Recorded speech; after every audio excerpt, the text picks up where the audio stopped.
At its creation in July 1947, the CIA delivered briefings to President Harry Truman that would still sound current in today's news feeds. The many examples include American citizens who couldn't get exit visas to leave the Soviet Union, Moscow's financial and trade disputes with Europe, and intrigue over Soviet dealings with Iran. Here's CIA Director William Burns just last week at the Aspen Security Forum. These are awful and shameful steps for Russia to hold American citizens for political leverage. Russian leader Vladimir Putin's bet is that winter's coming, so he can strangle the Ukrainian economy and wear down Europe. But if they need each other, they don't really trust each other. So the storylines are familiar.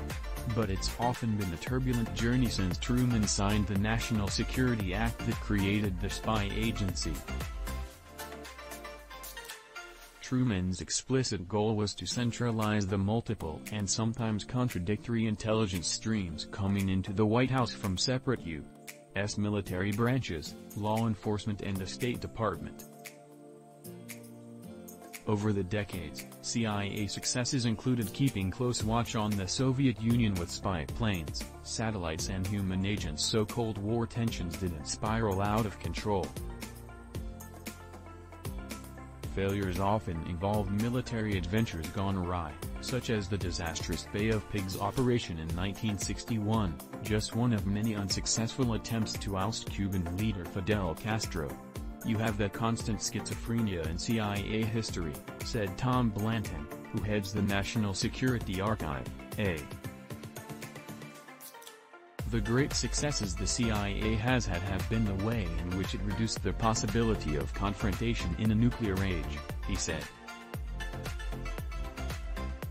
"You really enhanced American national security over all those years by giving us much better information about the world."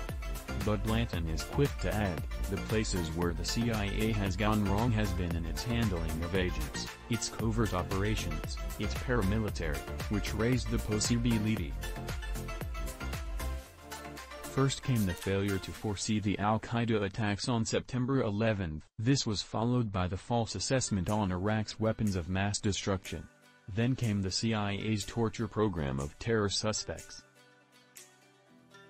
Stanford University's Amy Zegart said that program did lasting damage to the CIA's record. As Mike Hayden, former CIA director, has said very colorfully, any president that wants to approve waterboarding in the future should bring his own bucket, said Zegart, the author of Spies, Lies, and Algorithm. The 9/11 attacks put the CIA on a dramatically different course.